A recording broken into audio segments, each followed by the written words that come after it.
Hello, everybody, and welcome back to a brand new episode of the GOWEN Racing Podcast here on the channel. Episode number 17 coming at you guys. Week 17. We made it this far so far. No special guests this week. It's just myself. We are missing one guy, and that is Eddie. We have myself, and say hello to Mr. J. Cook, Hello. as well as we got Matt O'Brien. Hello. Coming off of Dover this past weekend in the Cup Series, where we saw Hendrick Motorsports dominance. We're going to touch upon that, but we got some big stuff to talk about this week, specifically with Brad Keselowski and a Roush Fenway situation going on. A tiny bit of NASCAR game news that we're going to touch on in just a few moments. Some North Carolina track stuff going on. eNASCAR Coca-Cola iRacing Series last night. Then we had the Pro Invitational, some F1 news with McLaren, Monaco GP, Lando Norris, and all that stuff, as well as we'll be going over this upcoming weekend at Circuit of the Americas Cup Series race and Xfinity Series as well. So, very excited for what we got in store for today's episode here, but we're going to start things off with some NASCAR gaming news. So, Motorsport Games put out their little quarterly transcript and whatnot, and we have got confirmation that the next game is going to be coming out in September, which honestly I think we all probably expected, right? Yeah, pretty much, yeah. Because I mean, every game comes out in September. It's going to have a custom game engine, which actually was already confirmed a while back. But a lot of the stuff we kind of already knew is really the release date is kind of what we really got confirmed. And that's going to be in September. So, I mean, Matt, when we look at this next game, you run the Nitro Racing League. What do you want from this game? You want maybe a more something like a system that maybe makes it easier for a league owner to run? An iRacing chat system for the love of God. Now, Like to say a push to talk button would be so great. So that way we wouldn't even have to be in like a party. Well, like we could be in party still. Well, but yeah. Like it would be so much easier for me to say like, hey, there's a caution. Hey, there's something on blah blah blah. Something that needs to be said. It can be easily said to everyone at the same time. Not the weird system we're doing right now. Because I'll tell you, it's really weird racing when you can only hear out of one side of your headset. Yeah, you have a weird way of doing that. We will touch on Nitro, by the way, as well. I forgot to mention that. But obviously, that's something you want. Obviously, I just want a more invested career mode and whatnot. And Jay, I mean, knowing I do too. Yeah, I mean, I think all of us want a really deep career mode. Because here's the thing, like obviously you're in a different situation where you're kind of forced to, just with how your YouTube channel's booming, right? Uh-huh. Well, and the way he does it, he gets to do it custom anyways. I mean, with the mods and stuff. So. But the point I'm saying is, it's been the same career mode since NASCAR Heat 2. Yeah, something more in depth. I have no desire to play a career mode that is literally 4 years old. I agree. I didn't touch on it at all this year. The mods kept it alive for me. Yeah, that's yeah.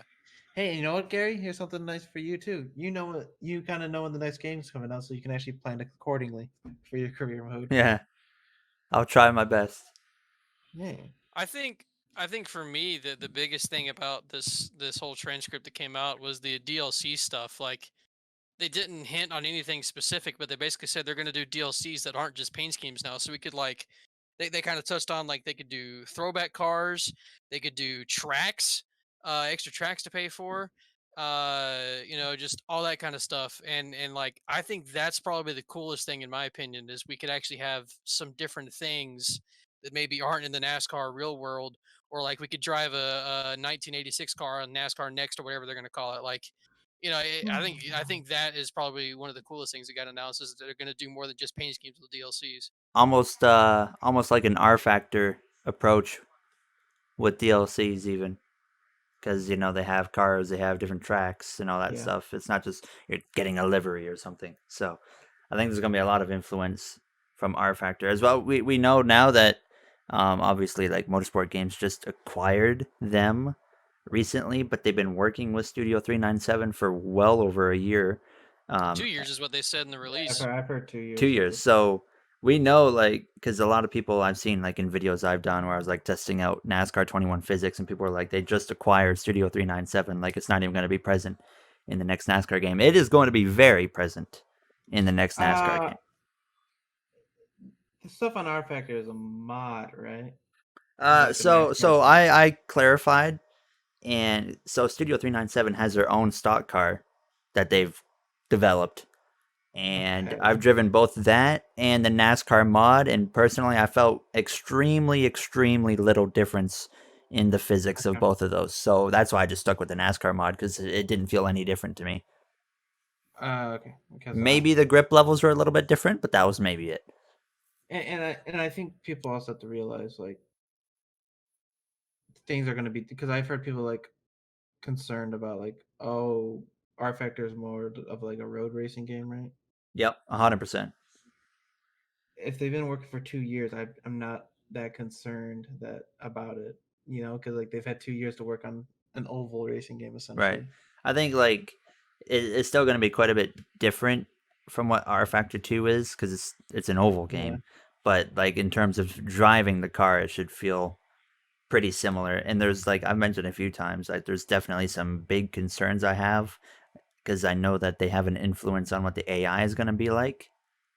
And Hmm. the AI in R Factor 2, they're really like good at road racing, but they are extremely stiff, like I'm playing NASCAR Heat Evolution all over again. So Basically, the bricks that yeah, cannot be moved. exactly. So I was like, I mean, please do not let this happen again. that that's not a NASCAR heat. That's like just a NASCAR game problem for the long forever. Yeah, like NASCAR 15 was had maybe a little bit. It Yeah, got better. It got better. It wasn't too hard to like turn someone if I wanted to. yeah, but it was like, even like the EA games, and they were literally like NASCAR 09 on like the PlayStation 3 and Xbox 360, literally unwreckable. Could Yeah. not do it. It was impossible. Well, it wasn't impossible, but it felt impossible.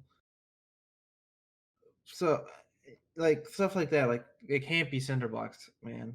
They just No. can't. It's like it's weird how a lot of racing games have that issue. But then you got like a game like Wreckfest where I can go and just hook a guy no problem. Or like iRacing, you touch a guy and they literally Yeah, iRacing, die. NR They 2003. literally die. I think it's mainly because a lot of times games probably focus on how the player is driving, and then they kind of forget to touch on what happens if a player makes contact with a car. Because I mean, like to me, that wouldn't be a main focus that you would focus on to make sure you get it right. That's a thing that you look at after release, and people start complaining about it, and then you're like, oh yeah, we should have done that. So that's probably why it's an issue. Which hopefully it's not for this next thing. I mean, 2 years of working together. That's a lot of time to get everything right. Yeah, I mean, like, to me, like, AI is like the second biggest thing in terms of how I play NASCAR games is for the single player career mode experience. So, like, the first thing is how the physics are for me. But the second thing is the AI have to be good. They can't be garbage, because then it just ruins all the fun, anyways. Yeah, yeah, I So, agree with that. and if they're really stiff, Personally, I agree with you, but personally, on the list of things I want the AI to do, being able to wreck them is not like the highest up there. I'd rather have good racing AI, and like if you have to sacrifice not being able to turn them, or sacrifice being able to turn them and just dump them however you want to, then I'll take that if it gives me a better racing AI. But I do agree it's something that they should focus on. But if they have to sacrifice one thing for to get another in, then might as well be making the cars stiff. yeah, I mean, my hopes are high, because like just seeing all the stuff they talked about, and like I know like playing more R Factor 2, and they have this real track system where the track changes over time, and I'm hoping that they implement that into the NASCAR game, because you I do hope The only like a so. long thing race, you know. So I took a moment to read the entire article, and they mentioned for their British touring car game and for their Le Mans game, they're going to do laser scan tracks. And I went through and read it a couple of times to see if they mentioned anything about laser scanning NASCAR tracks, and they didn't. So that's kind of a little bit concerning to me that they're still not doing that. I don't know if they already were, but if they weren't, the fact that they didn't mention it is a little bit concerning to me that they're still not scanning the tracks when in my opinion they need to be, when they I already mentioned that they were going to I for their feel other like games, and for some reason they're not for I NASCAR feel games. It like doesn't make any they would sense. have. I feel like they would have mentioned it if they had laser scan the tracks for NASCAR. So my guess is they haven't. That is weird though. That they're saying, Yeah, oh, it's we're doing it for these games, yeah. but we didn't say NASCAR. But I guess like how many, like they got to scan what 20 something NASCAR tracks, right? And maybe I wonder if COVID could play a role in like kind of holding them back from doing that. Yeah, that's true. I mean, the British touring car game is coming out next year, so you have to think that they would have to get the tracks done at some Yeah. point as How well. many So that tracks are in guys, that though? But yeah, I don't know. I don't think the number of tracks is necessarily the only factor into that because road courses like they're bigger tracks. Yeah. Wait, Yeah, you're right. you're Yeah, gonna there's a put lot more technical to scan there too and stuff too. yeah. Um Like that's the thing. I don't know if they were already doing. I don't think they were, but I don't know if they were already doing it for previous games in the franchises, and that's why it just wasn't mentioned. But it seems weird to me if they weren't already doing it, why they wouldn't be now if they're planning to start doing it for British Touring Car and Le Mans. That's um the only thing that kind of was concerning to me. well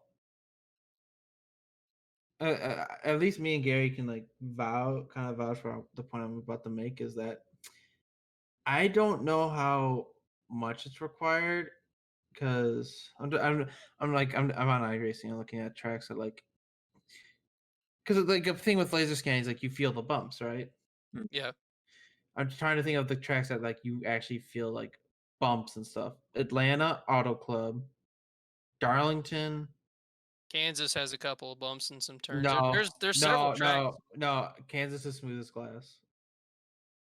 I thought Um, Kansas always had that little dip in 1 and 2, or was that Chicago? Now Kansas does, but you don't really feel it in iRacing. yeah. You don't Oh, feel okay. tonight. You don't like Kansas is like you're on. You feel like you're on rails. Yeah, honestly, Kansas is like the very like you compare Kansas from iRacing to NASCAR heat. That track, in my opinion, is like the closest comparison, like of how close it is compared to each other. Like you're on rails on iRacing at Kansas around the top. You're on rails on NASCAR heat around the top there. Yeah. They have made the bottom better at Kansas now though. Like more viable. Let's just put it that way. Thank God. But that's besides the point. But like I'm trying to think of track. I'm like just going through tracks. I'm like, well, Martinsville, it's smooth as glass. Michigan, smooth. New Hampshire, Phoenix, all these tracks are really smooth. And thinking like, there's only like 4 tracks that are like, oh yeah, laser scanning is gonna be like, oh my god, I can really feel it, right? Uh huh. But we see in like NASCAR Heat 5, like Atlanta's Auto Club, it's got bumps in it, right? But realism I think is it's more like they don't. It doesn't feel natural though, you yeah, know. Yeah, And that's what the laser scanning would kind of make the difference there. yeah. I No, agree with that. so I think I can see why they want to do it, but obviously I would want them to do it. Yeah, it's just a weird thing to me that if they're planning to do it for their other games, like Mhm. why they wouldn't do it for NASCAR is confusing or puzzling. Yeah, I feel you on that. Time will tell. Let's just put it that way. Yeah, we still got quite a bit of time. So, It's got to be announced soon, though. You got to imagine, like, I mean, honestly, I think within a month. uh, I have a feeling it's the All Star race. If Like it it's used to coming out be. in September, they have to announce it soon. Yeah, and I guess a little fun topic. Who do you think is gonna be the cover driver? They can't I really do have Elliott again. I have my answer. Bubba I Wallace, Yep. I That's what I was thinking too. like I think that's who it's gonna it's be. like I think it's either going to be Bubba or Denny or like both of them together. oh Yeah, twenty three because like eleven. Michael, Yeah, like you have Bubba. All right, so you have Bubba as the main guy, and then you have like Denny like faded in the background, and then you also have Michael Jordan on the cover. Yeah, if they could do like a Fox style promo where for the Daytona 500 where they have like a bunch of the drivers together Mhm. there in a grouping, they could kind of do something like that for 23XI and like have the car and then Bubba and then Michael Jordan and Denny. That'd be kind of cool. Yeah. I mean, because like the cover, it's like right now for a casual person that like doesn't even watch NASCAR, but like they're gonna know Bubba Wallace and Michael Jordan, that team and whatnot, right? So Yeah, like you're gonna see. it only makes sense to make that the cover. Honestly, the NASCAR Heat 4 cover is kind of like if you just Google it real quick, you're gonna see it and you're like something kind of like that. Yeah, I know it's got Stewart and crap. Yeah.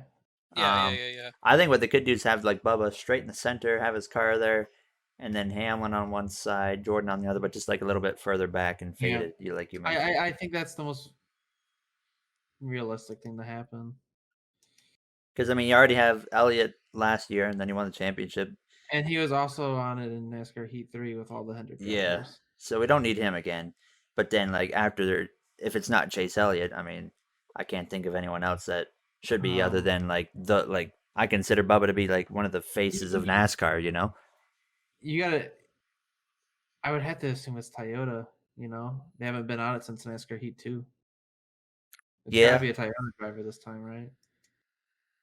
I mean, I would think so. And I mean, I don't know if they care about manufacturers though really much. They may not, but the OEMs and the teams probably do. It's a there's contractual stuff that's always in there like that. Yeah, so I'd imagine it's probably gonna be. Bubble also makes too much sense for a cover. So Well, that's our guesses right there. We're putting Bubba on the cover. Not just Bubba, but 2311. yeah, It just is. I I, think I that, honestly think that would be a badass cover too. yeah, no, I think that'd be awesome. I'd like a physical copy or something. I haven't Yeah, bought a physical copy since NASCAR Heat Evolution. I if buy they did physical like, oh, go ahead. Switch games. Like Switch games, I buy physical, but like I haven't bought a physical game since like the start of the Oh, Xbox. the last physical game I've ever bought in general was The Sims 4, and that was 2017, I think. I want to say it was Halo: The Master Chief Collection for me. I can't remember the last one that I bought. It's just like so inconvenient to buy it physically most of the time Yeah. now. Yeah, If you spend more, you wind up because like you have to, you wind up paying for gas and all that kind of stuff. yeah, When you get the same price when you just buy it online and download it in 2 hours. yeah. And even if you buy the disc, you have to download it. Yeah. Yeah, So yeah, it's I buy it literally on like the Steam store, Xbox store. I don't got to go to a store and deal with people and you make the drive to go get it. No, I just slap my card on and buy it real quick and yeah. download and go. Well, like I think another thing that would be cool if they did with the covers, if they did more or like multiple of his paint schemes, like the DoorDash one, the McDonald's one, the Dr Pepper one, that would be cool.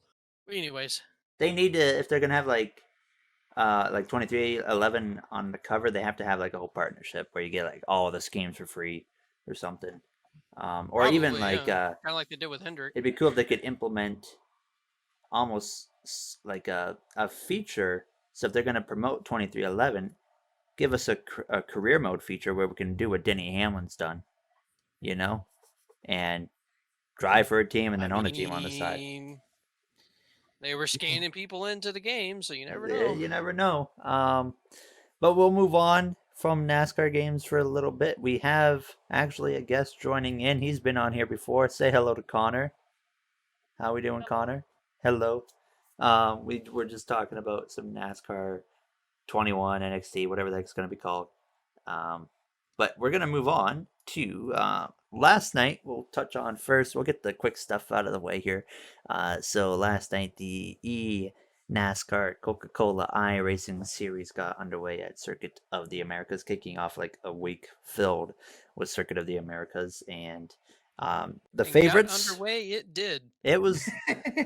Yeah, it definitely got underway. The favorites were obviously Zelensky as well as the rookie De Jong is it De Jong or De Jong? De Jong. De Young. one of So- them had a good race. Yeah, one of them. And so those were the favorites. Turns one, they were both on the front row. Zelensky gets dumped by the champion of last year, Nick Ottinger. So that gave De Jong the win right off the bat. Yeah. And like Zelensky had damage, so he just had to work his way through the field. Practically the entire field followed him as well. Yeah, everybody was crashing. Yeah, that's crazy. They were like 5-6 wide going down towards like the S's there. It was chaos. Other than that though, nothing happened. Keegan Leahy came out of the pit lane and forgot to slow down and slid right into the barrier. No, it was cold tires. Yeah, it was very cold tires. And then other than that, Zelensky worked his way back up to fourth, which is a really nice drive.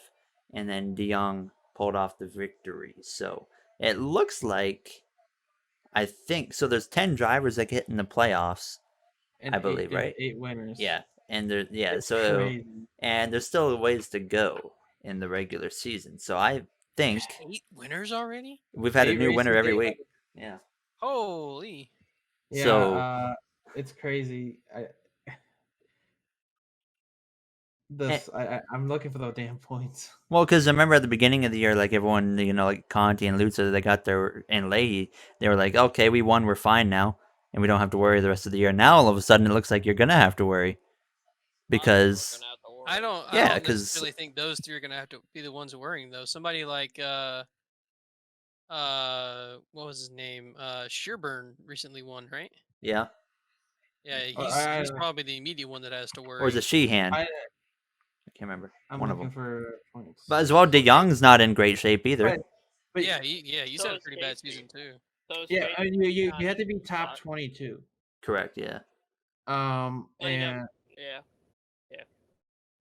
De Jong, whatever. Even then, like not even the top 22 is a concern. It becomes a concern of if you get 10 or if you get 11 winners, you got to have enough points to be above that next guy who just won. Yeah, So and you got to put the Bobby Zelensky 7th in points. He's not in the playoffs. Could have been if he won last night. But like Didn't that's what I'm get saying. dumped. Like He's got one more road Guest- course. Michael Guest and Corey Vincent are the 2 guys in on points right now. Yeah, and that's not gonna last because we're gonna get 2 more new winners. Yeah, I don't we think have- we're getting one in on points this Nah, season. I I don't don't- think we're gonna yeah. get one in on. Well, no, we'll get some in on one win, but you're gonna have to probably at least get 2 to be guaranteed now. And Where was Casey at on points? Like he was 14th. he was first place in points at the start of the season, and now look at him. After 14th. everybody else has won. He's 14th. remember, Actually, no. I say we're not gonna get anyone in on points. I guess technically we probably will, because it'll come down to points after we Yeah, get well- 11 winners. but that's another reason why I don't like the win you're in the regular season. Yeah. We talked to Garrett Maines. He didn't like it. It becomes cool and interesting if you get more than the allotted amount of drivers in the playoffs. So if you have 10 drivers in the playoffs and 11 drivers or 12 drivers with a win, then it becomes kind of cool and interesting. It becomes kind of dumb when, like in real life, where we have 14 winners and then only 2 people get in on points. That's when it becomes kind Yeah. of dumb. I could see them like having this problem and then like deciding next year we need to give more spots, and maybe even make the season longer. But who knows? But yeah, I know there's gonna be more than 10 winners, so it's gonna be interesting to watch that play out. Because like Jay said, I mean, technically it will come down to a points race at the end of it if we have more than 10 winners. But yeah, I mean, there was that. So De Jong won, and tonight, like about an hour ago or so, the real NASCAR drivers were on iRacing for the Pro Invitational race at COTA. More like the pro snoozitational. Pretty much. They got I through tried to turns kill the 1. leader. Yep. And then Boyer was being dumb like normal. Yeah, Boyer is so bad. He tried to pull a He's Quinn literally Hawkins and almost trolling. got the He's leader. literally trolling. And yet they let him keep on going. But no, the race was terrible in terms of entertainment standpoint. When I James watch, Davison, Rick Ware Racing the wins. Empire's beginning. It's just the start. So yeah, I mean, James Davison won. That was pretty much it. Denny Hamlin Yeah. spun out. A couple of guys spun out here and there. I mean, DNF'd, and then that was it. Some people were doing burnouts on the last lap, throwing it in reverse. Some guy keeps winning this fan vote. Yeah, Quotation I've heard a lot of weird things about the fan vote. Like, Well, apparently, it's Monday morning. In the morning, let's like 8 to noon. So like everyone's at work, so you can't really vote for them. And like, there's not like any direct link to it, and you're just like, what? it is strange. It is strange. And you look at like, are the you other really names, telling- right? like, are you really telling me this guy? I don't even know like who he is really. Is more popular than like Justin Allgaier? Are you really telling me Yeah, this? it's weird. But like, the thing is, NASCAR is not transparent at all with it either, right? They're Yeah, not like, transparent with anything. it's uh it's sus, as some might say. Yeah, I keep seeing on Twitter a lot of people bring it up, like something's going on here. Um, I don't know where he finished tonight. Does anyone? Do you know what 33rd or Jesse? something like that. Okay, Who was the Jesse who was Iwuji. the guy? He was Uh, very, very slow. He drives in the truck series and whatnot. I've raced with him on Yeah. iRacing. He's a cool dude though. Yeah, Really nice guy. It's nothing against him. It's just it's weird. Yeah, It's like just really weird. It doesn't seem right. yeah, it's Like, a, for me, like it's a cool guy, really nice guy, really friendly dude. Like- But NASCAR is there's something going on. like, okay, you telling me this guy's in like some naval building with a sim rig? Yep. With an entire sim rig in this like naval base naval building. Are you like that doesn't raise any questions? Well, I guess I didn't so. realize. I didn't realize that he was getting in on the fan vote before. Now that you mentioned that, yeah, that's pretty sketchy. Are you telling me Justin Allgaier is not winning this over this guy? I don't know. Well, yeah, because I've seen. Well, first, I guess it was some sim company set him up after he won like the first fan vote, and got it sent to them. But it's interesting how they've just like kept this big sim rig in this building. You know, Yeah. almost like they know he's going to be racing. Yeah. So Um, I guess we can move on because that's about it. yeah, it is interesting, but I mean, other than that, that was nothing else going on in the pro invitational stuff. So, moving on to, I guess we'll talk about Dover then. So there was an actual NASCAR race this past weekend. Cup Series went to Dover. I said Kyle Larson or Chase Elliott. It was Kyle Larson and Chase Elliott for the first two stages. Kyle Larson dominated everything. I missed the first stage and a half, so I don't know if there's any crashes or anything that happened. Or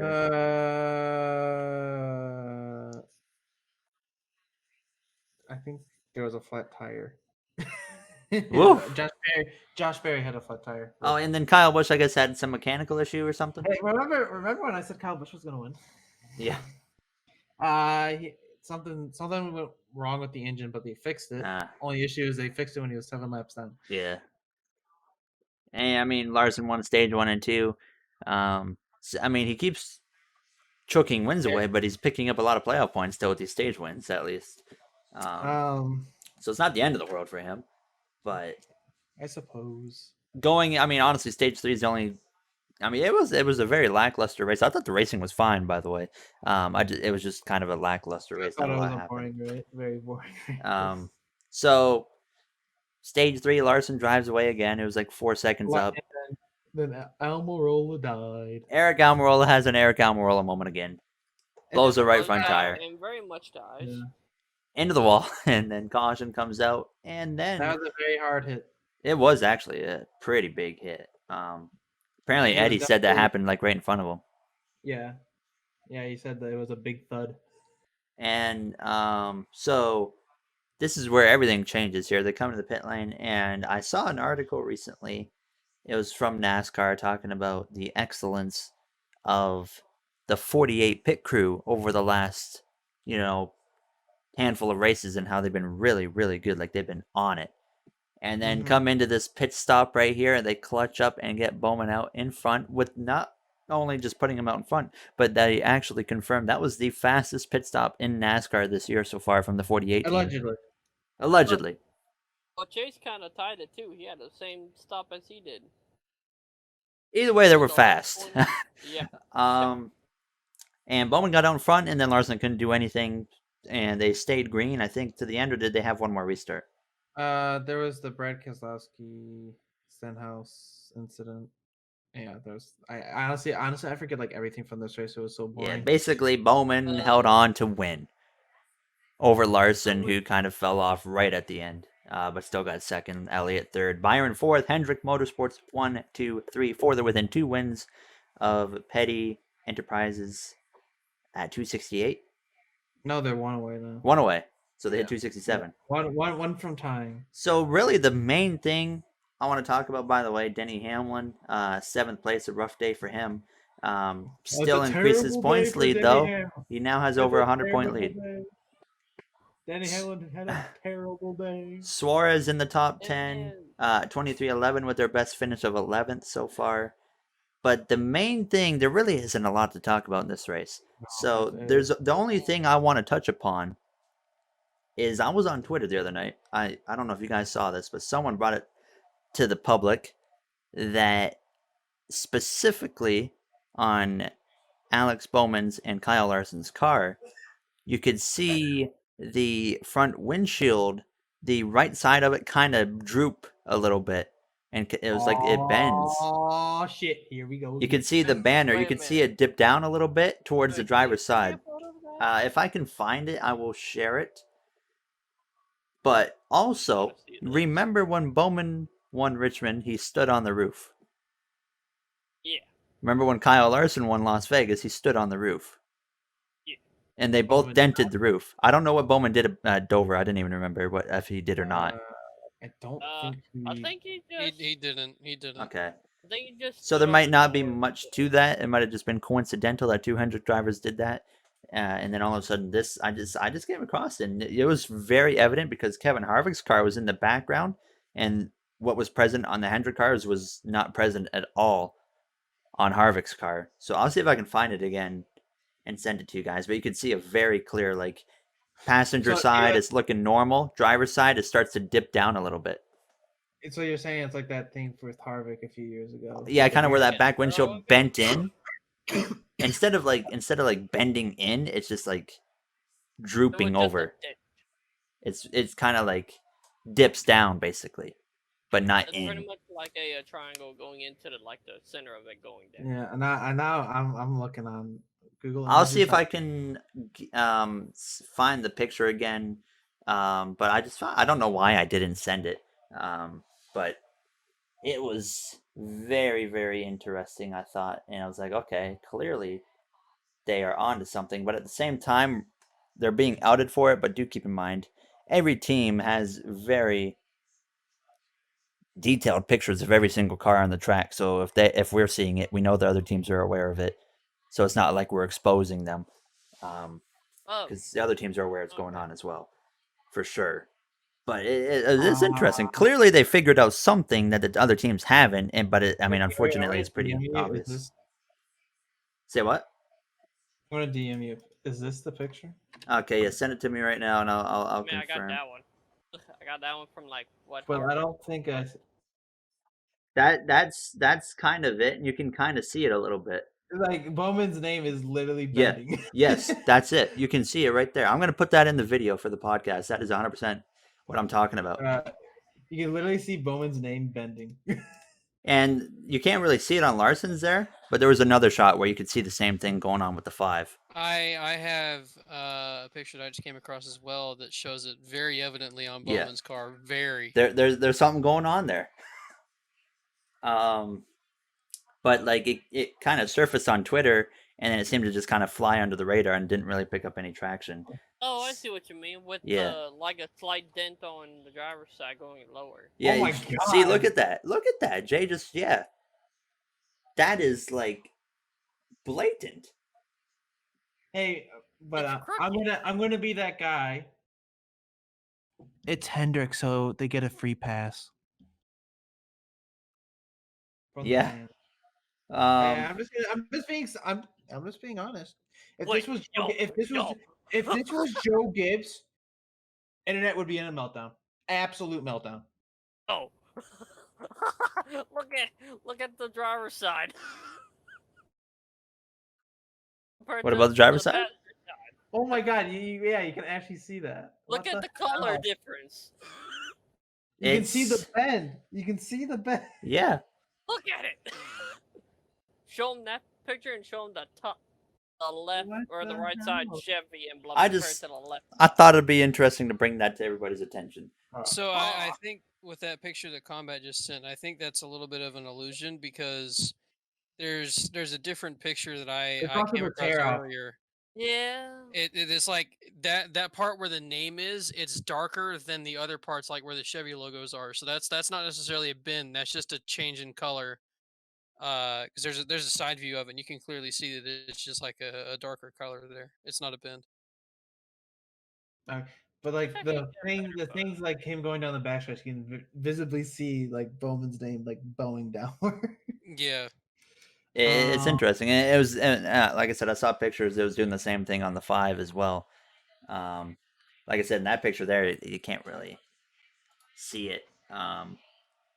Yeah, right there looks fine to me, but I definitely saw some with the 5 having the same thing going on. So it's interesting. Yeah, I remember when they tried that with the back windshields, like extremely hard with Harvick, and they got what happened? I can't remember if they got penalized for it or what happened. they got penalized. Yeah, Like I the mean, win got taken away from them and everything. yeah. Like the win counting towards the playoff points and Oh yeah, that's right. Yeah, because that was So- before they started taking away wins. yeah, absolutely genius. I mean, for them to figure that it's out, but I don't know if it'll last very long. But I mean, honestly, that was like, in my opinion, the only noteworthy thing I got from that race. So Yeah, because I'm gonna say this was. I gotta look at the races from this year. It I wasn't want the I honestly want to say it's probably like the third worst race. I Vegas was a guess good one. yeah, Vegas is solid. Homestead was great. It was better than Daytona 500. Yes. Um. Yep. No, I can't find any more Yep. photos. I for think it, I so. think I think I think that's where the yeah, I think that's where it leaves off. Before we move on from that, let's just touch upon the playoff picture. You're So halfway. yeah, halfway through the regular season already. De Benedetto, Oh, God. 17 points below the cut line currently. Kurt Busch is 30, 32 for Stenhouse, 38 for Newman. Then we got 23-11 with Bubba Wallace is 49 out, and then Daniel Suarez for Trackhouse is 56, and 58 for Chastain, and then we're looking at people more than a full race below after that. Yeah. So honestly, I hope it gets a lot closer before the season's over or the regular season ends. Because I remember Mhm. last year we went into like Daytona and like Byron Johnson. It was like and Matty D. Yeah. Yeah, and they're all within like 10 points, and like in like the final 2 laps, they're all within like 5 points. 3 guys, it was crazy. So hopefully it gets quite a lot. closer. There's obviously a lot of time to go, so hopefully it Yeah. gets closer. But like what I'm seeing, like I don't see this really changing. I can see it getting closer between Busher, Reddick, Dillon, DeBenedetto, and Kurt, though. I can see it getting closer. I really don't. I think I think it will. Austin Dillon's doing really like sneaky, really good. Yeah, I think though if DeBenedetto and Wood Brothers get their act together, they can beat him. I don't know. I don't I know. don't think so, bro. Jay, what's your opinion on that one? All right, you know what? Here's something. You know what? Give me a second, and I'm gonna find something. I'm curious. Okay, well, while you look for that, Jay, what's your opinion? Can DeBenedetto Well, get in or not? Without a win, they're not getting in, and they're not getting a win.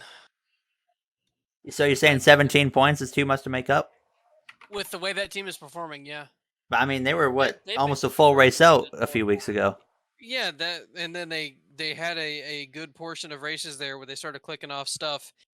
And I believe it was because our crew chief was suspended for 2 races.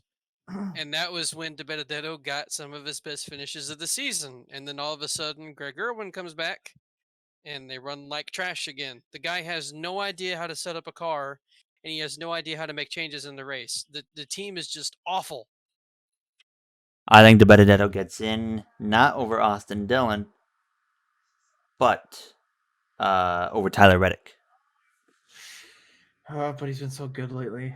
Reddick's been solid. I mean, RCR has been solid as a whole. I mean, their mean, Alliance Reddick car is has- 22nd.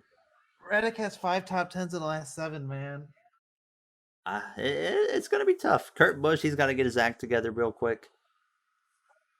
Kurt's got terrible luck. Yeah, he has not had good luck at all. But Chip Ganassi just doesn't seem to be where they have been the last few years. I was just looking at something. So, Matty D's average finish at this point last season, 15.8. This season is 17.3.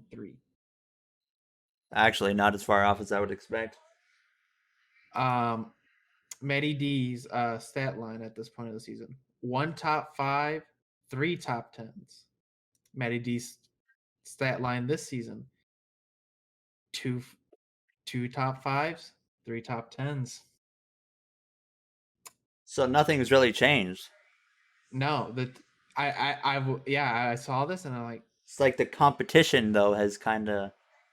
Well, honestly, I mean, still then again, I Matty D mean, had a horrible start. yeah. So I think that's where the difference comes in points. But the team is performing the same as they've been.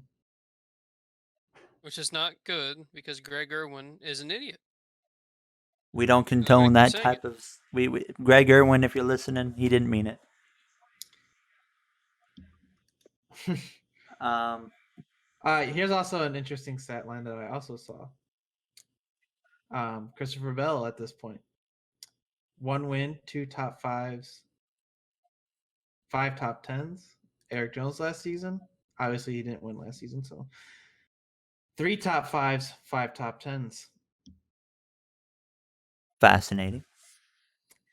It's interesting. So on the 20 side, besides that win, They sacked Jones to get a little bit less. So far. but Bell's higher in points than he Bell has more points than Eric Jones at this. And where's Bell in points right now? 12th. Okay. Where's his teammates? First, third, Kyle Busch is 10th. Okay. That's interesting. And then, of course, Stuart Haas still sucks. Kevin Harvick is. I mean, they were better. They've been. Yeah, I better mean, on the same Briscoe's side. been decent. Harvick has been getting better. Well, the interesting thing is, it's kind of hard to believe, but Harvick has the second best average finish this year. Yeah, that's something. Denny, I'm assuming I'm going to go on a wild one here and say Denny Hamlin has the best Yeah. average finish. Yeah, it's him, Harvick, then Byron. William Byron, the breakout season right there that no one expected. 11 straight now. That's crazy. I guess But, moving on. All right, what? You got one more thing? Hold on. I in a private chat between us off the podcast that no one saw, I said I think Matty D's overrated, right? Oh yeah. Yeah. And it's not that I don't. I think Matty D is a fine driver, but a lot of people put him on this pedestal that he's never shown. Right. In my And, opinion, he never had the opportunity to. That 95 was his best opportunity to do it, and he did running amazing better. things with that car. The 21 car is better. The 21 car, Objectively better. the 21 car, yes. The team, no. I disagree. 2019, the 95 car, 22nd in the standings. No, I mean the physical people on the team. The crew chief has a big deal. Has right now, especially with no practice, has a huge hand in how that car drives and not going great. Well, yeah, they don't know what the car is going to drive like literally till the race. Yeah. Well, Jay, you got 2 weeks now. You got 2 weeks of practice and qualifying, back to back. Time to get your shit together. I still don't think it's going to change anything because, like I said, Why are we practicing for the Coca-Cola 600? Because it's a crown jewel. I thought it was crown jewels, but they're not doing it for the Southern 500. It's the most boring crown jewel on the planet. I got no idea. What's Maybe worse? because What's it's worse? I got it. I know the answer. It's because it's where all the teams are. Yeah, I was going to say maybe because it's in Charlotte. Yeah, yeah. I But think what- only the Yoders are gonna win that. Charlotte had to break it to you. I think Hendrick wins. What's worse though, Monaco or Charlotte? They're both so Don't have to boring. watch both on the same day this year. Let's go. even know why they- well, Depends. even the Depends. Indy 500 is boring a lot sometimes nowadays. So like sometimes we just Yeah, have a I think whole that day about of terrible racing. Oh God. I mean, The thing with Monaco is it's just cool seeing the cars go around. Yeah, but from a racing product, it's horrendous. Trash. You know, Absolute it's trash. fascinating. You know, the Monaco Grand Prix has been ran so many years now. I think it stopped being cool watching the cars go around the tracks about 50 years ago. Yeah. Because we've seen it done so many times now. Like, go to a different track, please. The racing is god awful. You know what's fascinating though? I don't think it's the track that's an issue. It's the cars. Yes, because Formula E goes there now, and people, of course, like to rip on Formula E a lot, but they put on some crazy races, and even in Monaco, they were going side by side, very To be fair, commonly making passes, side by side racing the whole time, no problem. Formula E does that everywhere. Yeah, but I'm But saying yeah, even I in do agree Monaco, with they can you for that still, part too. pull it off, and so like I think those cars are even considered F1 cars. I think they're as wide as the F1 cars, though, aren't they? Or I don't maybe know. even a little No, I wider. think they got to be a no. little narrower, Really? right? They look huge to me.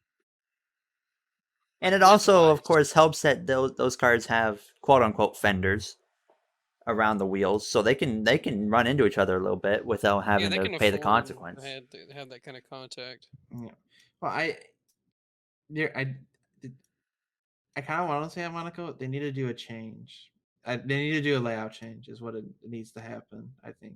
Well, what do you think though with the new car though next year? They said something like the dirty air effect is going to be Yeah, like they 70% less or something like that. It might have been even more. So like it should be easier to pass, right? So Yeah, that might decrease the terribleness of the race.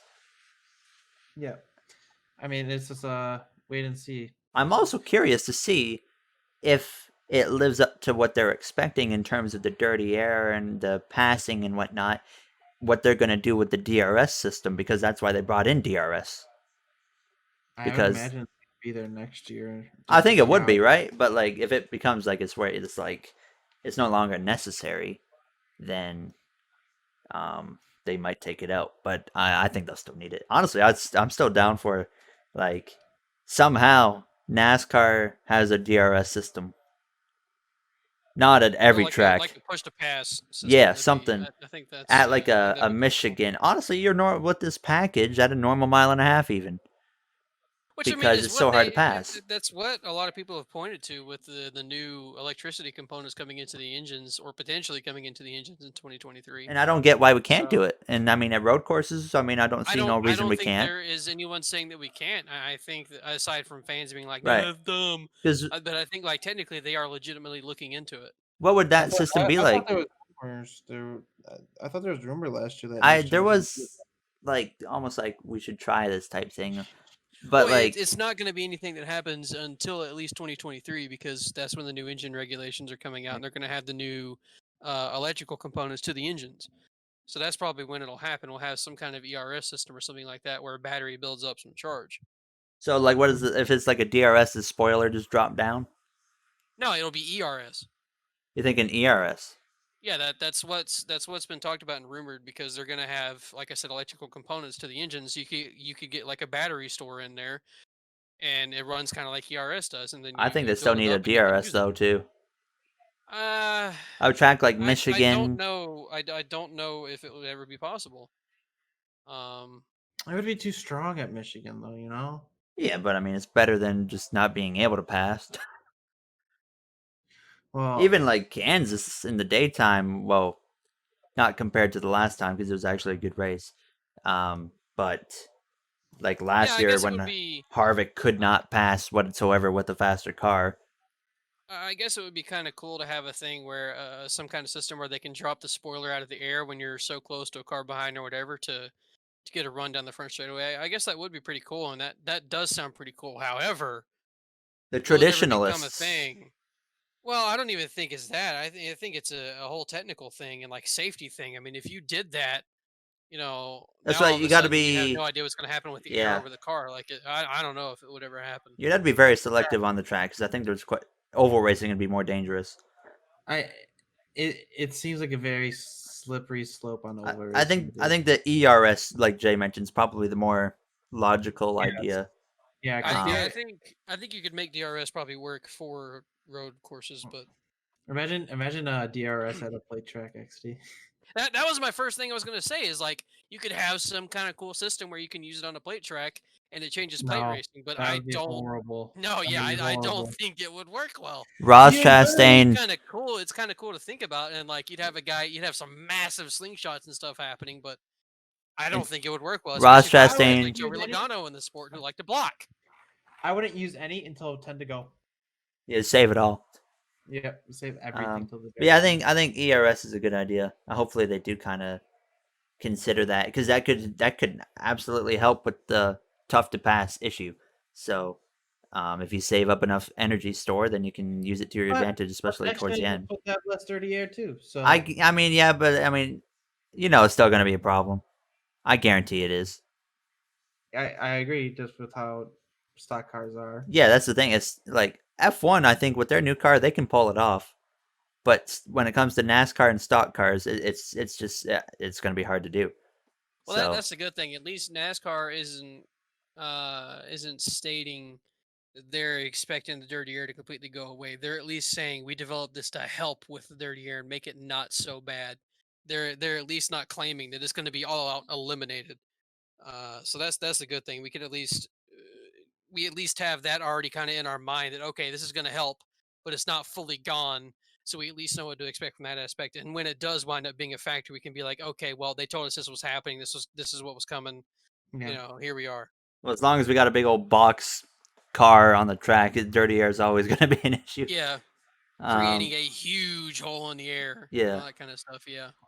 With F1 cars, it's so differently designed. It's possible to drastically decrease it, and hopefully, like they live up to their word of drastically decreasing that issue next year. So yeah. I haven't looked at the specs for that F1 car in a while. Basically, since it was announced, but like the stuff that they have on that thing is just cool. The new F1 car, and like I stand by it, is the most beautiful race car I've ever seen. Mm-hmm. Mm-hmm. All right, but here's the thing. Don't judge it by that model they showed, because who knows what the hell those engineers are going to come up with. Because the winglets and all that kind of stuff. That's the thing, right? God. Okay, so everything. the F1 version of their new car is incredibly beautiful. Well, obviously, like Matt says, the teams are gonna mess with the wing design and everything. Like we have no idea. It could look cooler. I mean, who knows? But it could look terrible. We've seen no matter what come up with those horrible wheels concepts. Are hot. Yes, the wide wheels work so well on race cars. NASCAR is, of course, implementing it. I think it's going to be really good too because tires are tires, so I'm assuming it'll work at the same way in F1 where they're going to have more grip as well, right? Yes. Yeah, I was going to say if it's going to give more grip to NASCAR cars, I'm sure they'll do that in F1 as well. I mean, they already have quite a bit of grip. That's another good thing for tracks like Monaco. But here's the thing with F1. They've already said the cars are going to be like 3 seconds slower. Fine with me. I don't care. Yeah, but how long is that going to last? 2 years? Yeah, that's true. We're at a point now where the innovation is so far on these cars, I don't think they can get much more done to it. And I think that's why we honestly saw Red Bull catch up with Mercedes. Because there's not much more Mercedes can invent and get away with in the rule book. And Red Bull's finally learned some things that Mercedes known for 5 years now. I think Mercedes can eliminate that 3 seconds in 1 year. Probably. I think that a lot of their... No, they'll be faster than their alleged 3 seconds. They'll be faster than this year. Yeah, they'll if they keep Toto Wolff, holy crap, Mercedes is going to be scary because the combination of Niki Lauda and Toto Wolff is what got the Mercedes to where they are now. I mean, obviously having Lewis helped, but the innovation-wise, those two, holy crap. Yeah, it's a dream combination, and just like a genius Toto Wolff with an insane driver of Lewis Hamilton. I mean, how do you beat that? Obviously, we don't know yet. Other than Rosberg, of course. You just pray they miss the regulations. Yeah. That's the only chance. If Mercedes has it down next year, it's already game over. Yeah. So I think there's only one more. There's a couple more NASCAR things to touch on. Oh yeah, so we're gonna touch right on the big boy. Okay. What? There was some like breaking news or something. What? I heard a Sternbaum was this week or something. Yeah. What? No. Hear me out. Brad Keselowski to Roush Fenway Racing as an owner and driver. What? Straight up. No. You want to? So Hey, I think this guy Adam Stern on Twitter said something about that yesterday, but I don't know. yeah, 100%. Yeah, Um, obviously we're fooling around because, You want to know my favorite part about this whole thing? What? Back in February, Yes, I've seen this. yes. So this guy made a Reddit post. He was going through documents, old documents from like way back in NASCAR. Comes across a document of Brad Keselowski having a contract with Roush Fenway to be an employee for that team starting January 1st, 2022. I looked at the thread. There was the original thread still there. The post was removed, but the comments were still there. Everyone's like, yeah, what's your source, dude? You're stupid. This ain't happening. Okay? Fast forward 3 months or whatever. Adam Stern just comes in. He's like, per Jim Utter, Brad Keselowski is going over. Jim Yeah. Utter When was- When Jim Utter is your source, it's happening because the guy can't find out anything else. He's an idiot. There you go. So, and then Bob Procris later in the day says, yeah, it's pretty much a done deal, actually. yeah, he said some of his sources that it's already done, like it's happening, and I mean, initial- we might as well my take it as it is official, like it's going to happen, right? So, this is just gonna be me. At first, I was very surprised, but I thought the more you think about it, it makes a lot of sense. It does make sense, yeah. Obviously, the one thing everyone's pointing out is the quote unquote downgrade, right? Brad has made it no secret that he wants to own a team once he's done, right? uh-huh. And he's very passionate about the sport and blah blah blah blah blah. Well, next gen car comes. In theory, makes it a pretty even playing field. He wants to be an owner. Roger Penske's not going to be the one to do that because Roger Penske. Jack Roush isn't getting any younger. Mm-mm. Jack Roush looks honestly like I'm surprised he's still going around. But it makes a lot of sense from that standpoint. And the timing is like it makes sense. New gen car makes a lot of sense to do it. It is surprising in the sense like, man, Brad's leaving Penske.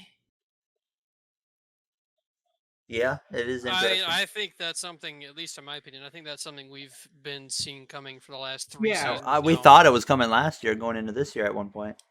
There's just been so many rumors about it. There's been his sponsors have been leaving left and right. He just Yeah, doesn't true. look comfortable with that team anymore like he used to me, in my opinion. It's not like for last year. No. But I mean, like, there's just there's The something Jordan about Logano it. factor. it doesn't seem like the focus is on Brad anymore there. Yeah, he doesn't. Like, He I doesn't feel seem like to be like enjoying himself. Like he it was seems like either. they're focused on both more Blaney and Logano more than Brad. I think Blaney's probably more has the focus of the team right now. I mean, Mhm. honestly, Compared to either of them. Blaney has been having a solid season so far. It hasn't been a stellar season, but I think it's probably the best start he's had.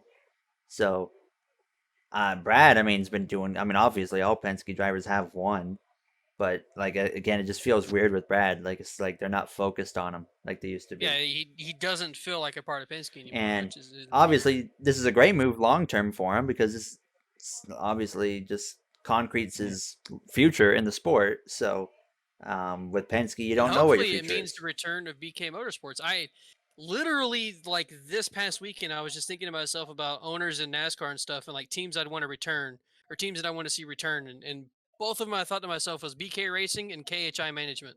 I really want to see both of them return, and now all of a sudden we get this stuff yesterday, to where now Brad is potentially moving into an ownership role, Well, and it may mean the return of BK Ha- Racing once he retires. how long do you think Jack Roush is even going to stick around? It can't. He's I old.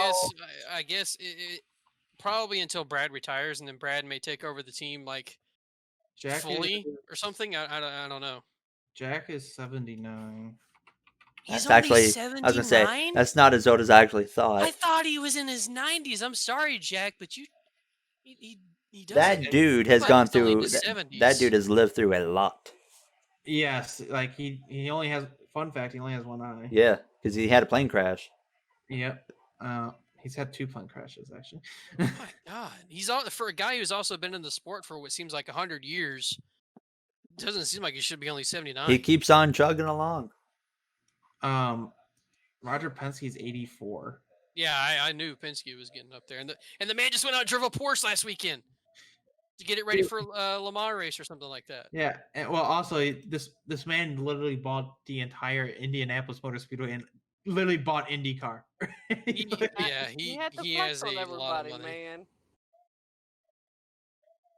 Yeah, you talk about Jeff Gordon being like, oh, a commentator and having ownership in NASCAR. You got the guy that owns the whole sport having his own team. Yeah. I don't hear anyone going after that. That's a little bit of a conflict. Like, Owns what the a heck? track and a team. Yeah, he owns the track in the sport and a team in the sport he owns. Well, I don't think owning a track's the big deal. No, but the team though, it's like, what the heck? Yeah, Are we giving Jeff Gordon a hard time being a commentator and owning a team, or will be Not owning? even owning, having a stake, a small stake. Well, I he don't has. think it's- I don't think it's small. I He's don't got think quite it's a bit of small. say. He's got quite a bit. He Yeah. played a huge role in Kyle Larson being in that car. Yeah.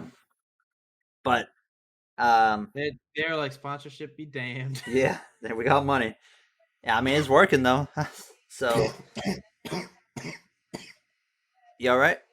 Yeah, I'm fine. All right, perfect. So yeah, I mean it's gonna be interesting. I think obviously So next year is gonna be important because that team, if they don't want to be behind the ball, obviously. Yeah, I mean, this isn't also just about Brad Keselowski and Roush. Oh, I 'Cause- wonder. So another thing, and this might be what you're about to bring up. I wonder what happened to Newman. I think 'Cause he he's said gone. he's not done. Newman's Well, he gone. said he's not done. Yeah, he's so gone. I don't know. That doesn't matter though. It doesn't matter if he says he's not done. Well, Think is of he it- is he think- signed with a contract currently for next year? No. Oh well, okay, So, never mind. Jim Utter, his report said Brad Keselowski will drive the 6. No, okay, well, Um, I guess Newman will have to find somewhere else then. but here's the thing with Newman. Where is he He's gonna go? hang on a minute, I got it. Who's gonna He's- take this guy in his mid-40s that hasn't won a race in 3 years? Mm, He's 43. He's gonna be 44 next year. And he hasn't won since Phoenix in 2000 and... That was off of pit strategy. Yes, The last pit time strategy. he won, last time he won a race on just speed was 2013. Indianapolis over Jimmy Johnson. In the Smurfs car, actually. Jimmy Yeah. was in this one. Oh, yeah, Jimmy was Smurfs car. Yeah. yeah, Either way, there was a yeah, Smurfs yeah, car. yeah. But that's the thing. Like, I don't think Newman's bad, but like, He just doesn't I have the agree. best equipment. What team's gonna take this guy that's in his 40s that hasn't won a race in 4 years, and it was on strategy? So I would say any small team looking for a driver, Rick but Ware? he's gonna want he's gonna but want what- a decent amount of money. well, So and Newman wouldn't. I don't think Newman would want to drive for a back marker. well, I mean, in my opinion, it's either that or nothing. yeah, But no, he's 40 no one's gonna offer him anything. I'd have a hard time believing someone. Honestly, I think the most realistic thing would be he retires and goes into NASCAR physically as like some safety engineer because he's always big in safety. Either that or he goes down to one of the lower series, which I don't think he'd want to do that either. Think he's in a Kansas situation where it's Yeah. not really up to him when he's retiring now. He's Which is unfortunate that it's kind of come down to that now in the sport. But I mean, yeah. At the end of the you day, can't blame him honestly, with all the talent we've got. I dislike on track Ryan Newman, but actually he's a really good guy, really friendly guy. And off track Ryan Newman, I think he's a great human being, and it's unfortunate to see them get forced out in that manner. Well, I guess there's a bit of a difference too between a guy who's 43 and still competitive getting forced out and forced to retire, and a guy who's 43 and not really competitive anymore getting forced out. Like, if It's you're just- not competitive anymore in a sport where you're supposed to I be think- competitive, you shouldn't expect to be given a Yeah, ride somewhere. But I think it's just sad because like he's very passionate about it, right? Like the drive is there; he wants to keep going. Yeah, He could probably be pretty successful if he went down to like the Truck Series or something. But I don't think he would take Truck Series driver money, and I don't think he would want to drive in one of the lower series either. So probably see Newman retire. well, let's. What if Kurt retires? That opens the one car. Noah Greg. I I'm calling don't it now. know if Gregson's in that one so. car. Gregson's Yeah, in that if one Kurt car. retires, Gregson goes to that one. I heard he had talks with JTG, but he's going to the one car. Calling it now. Okay, you want? I forget who I was talking. Who goes to the 2? You're gonna say Cindric, right? You're just gonna say Cindric. It's not happening. Not happening. It's De Benedetto, in my opinion. So apparently, I forgot who told me this because we were in a Discord call yesterday, just talking about stuff, and someone read something. The rumor is Penske's looking at Stenhouse or Reddick. Reddick makes sense because Reddick is a free agent after this season, apparently, and that would be a hot commodity. He knows how to drive a race car. Yeah. I'm still on the train of personally that De Benedetto That'd be a bit of a shot in the gut for De Benedetto if that happened. Well, no, I personally think that he is the number 1 candidate for the 10 car.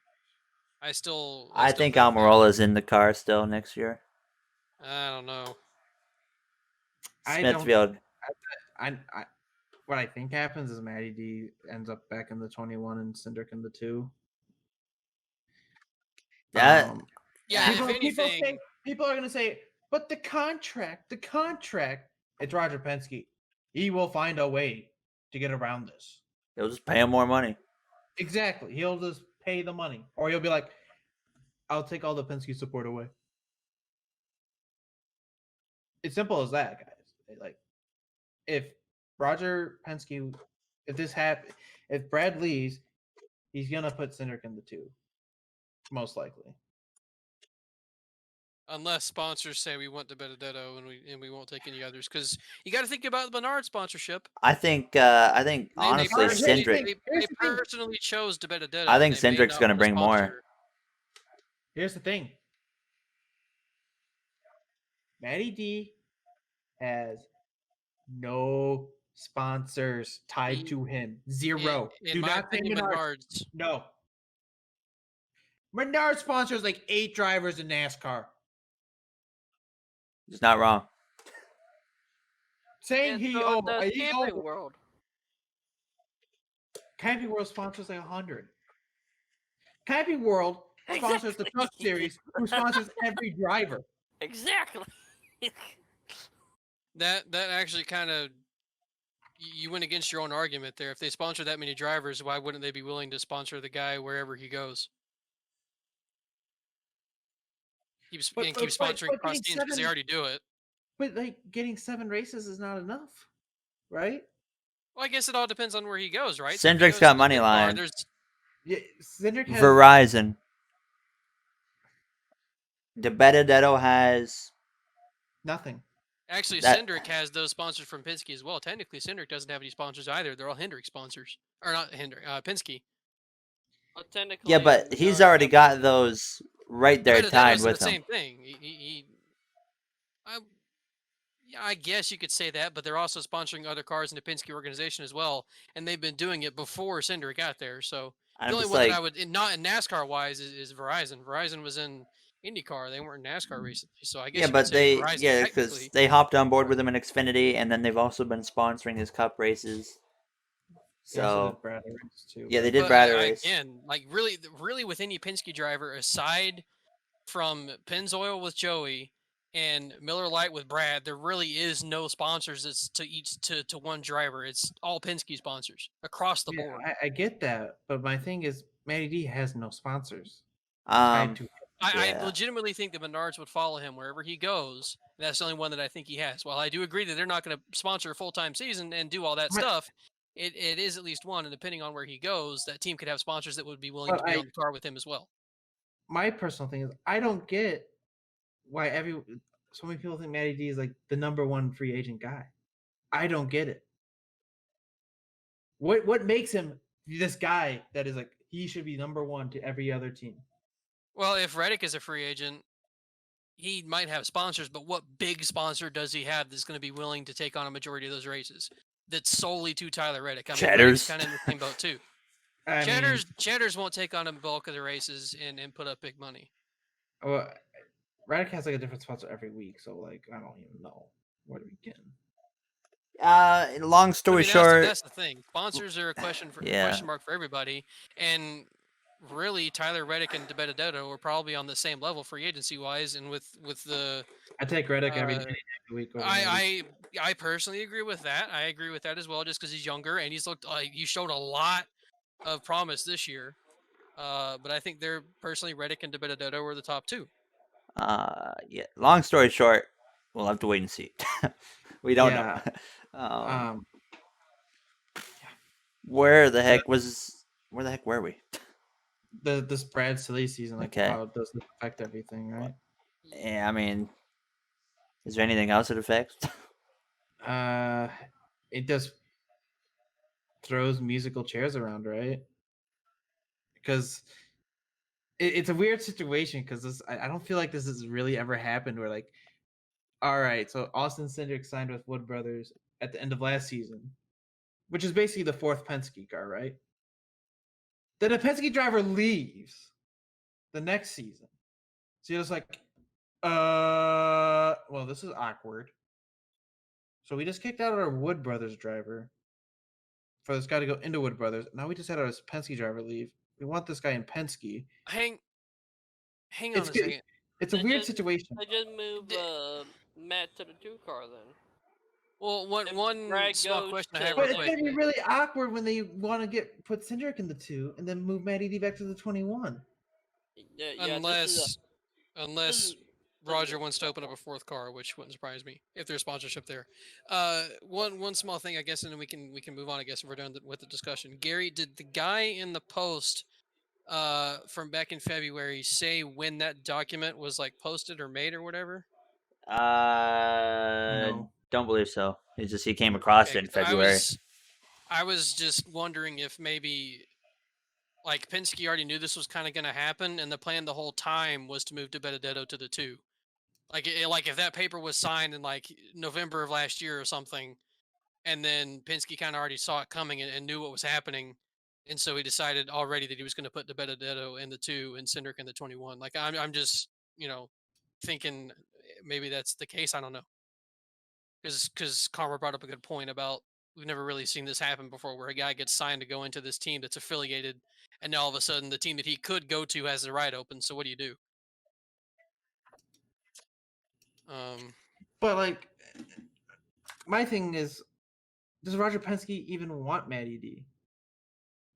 Well, that Because again, I want to be honest, because I think Roger Penske has a lot of say in who's in the Wood Brothers car, and it seemed kind of reluctant. It's like, I guess Matty D can stay another year. That's what it felt like to me. well, again, that goes back to the thing as well, as if he knew this was going to happen with the 2 car, maybe this was his plan all along. Again, nobody knows.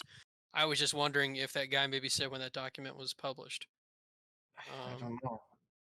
because you never And know. there's still a Maybe it was chance the plan that all along.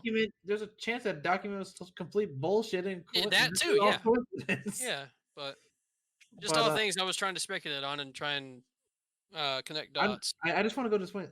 What makes Matty D the number one guy? I don't think he is. He's not.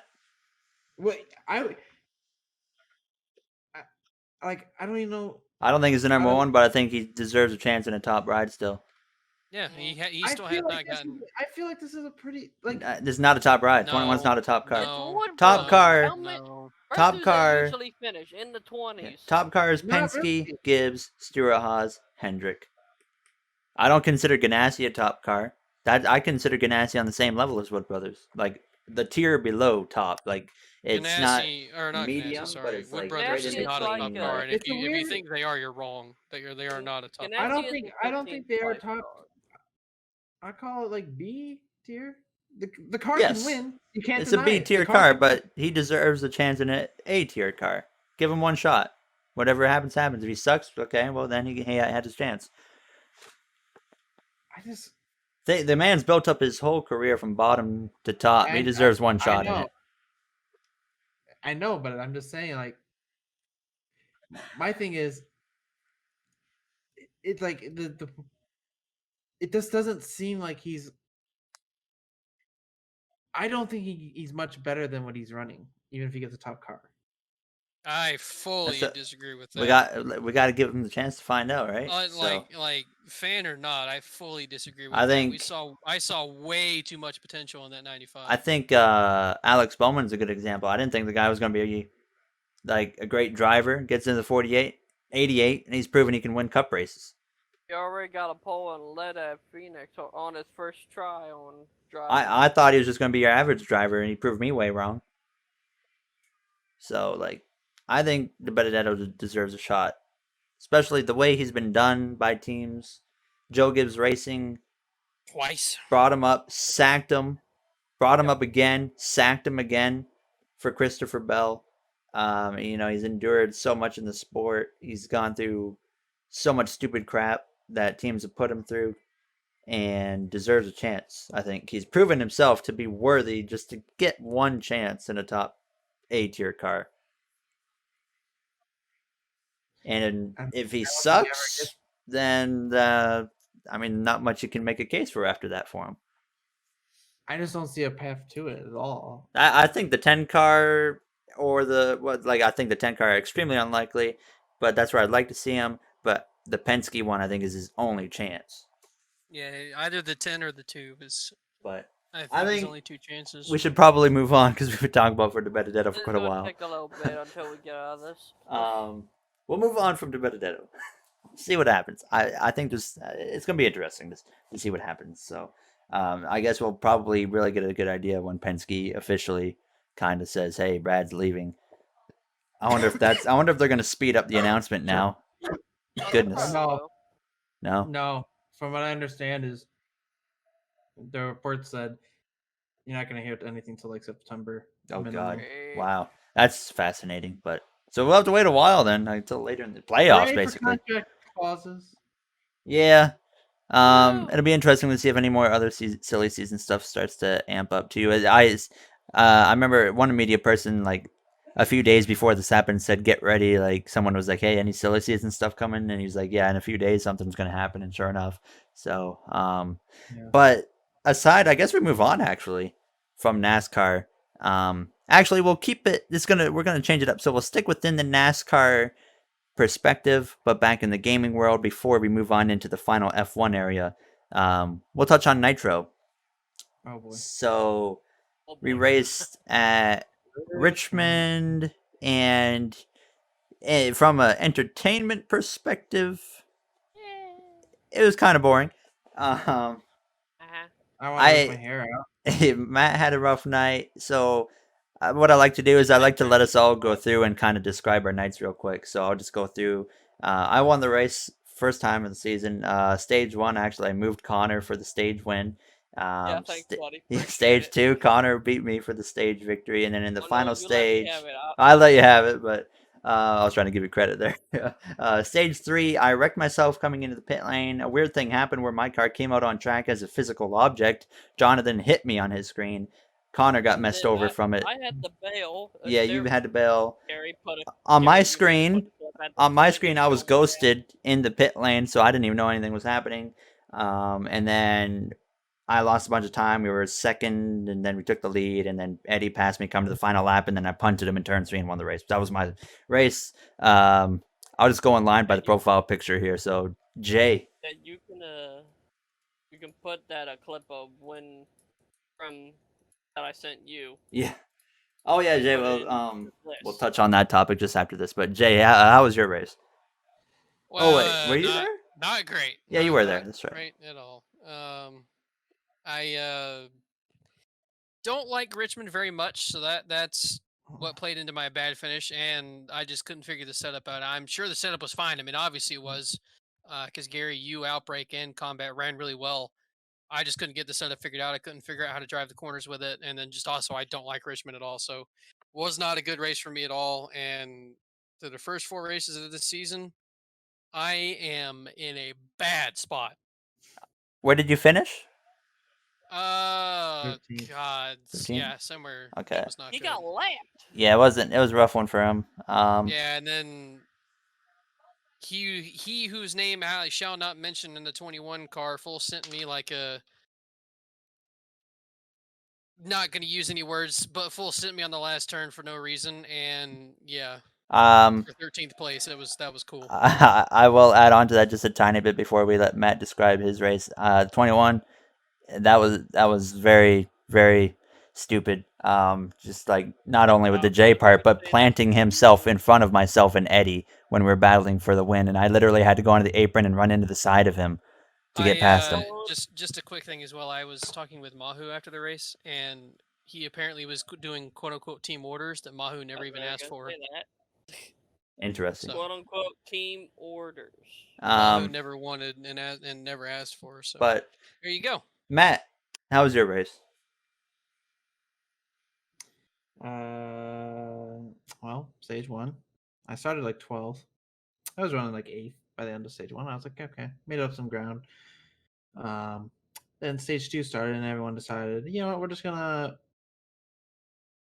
bulldoze them. Plow through everybody in front of them. Yeah.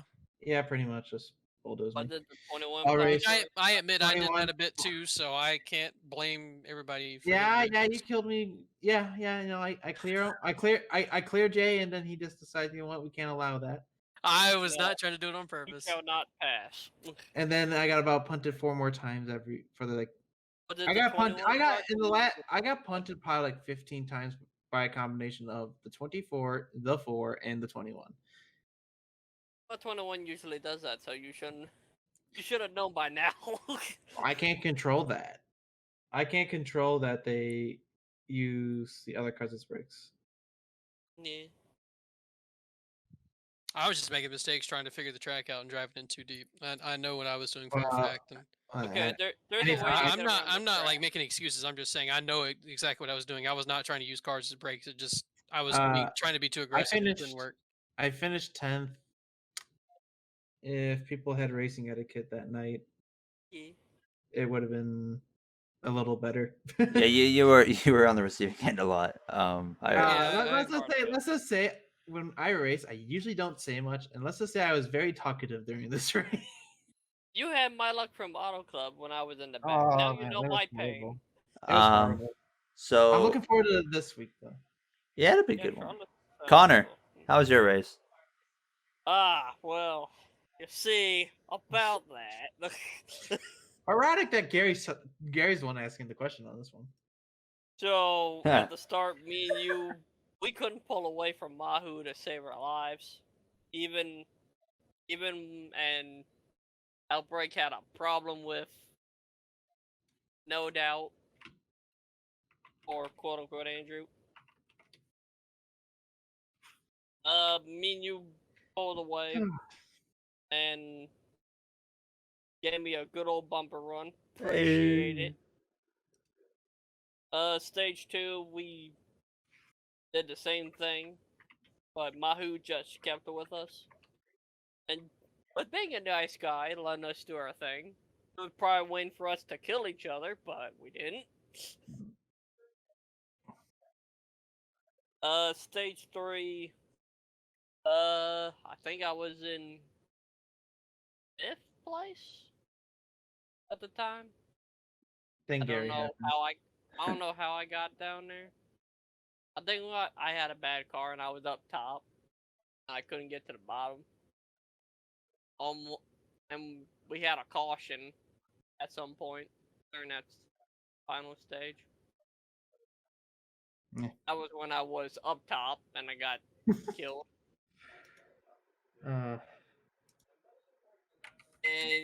the good old Gary staying in 4th gear moment kicked in. And just spun himself around and just literally kills even in my race. And I got 5th out of it. Yeah.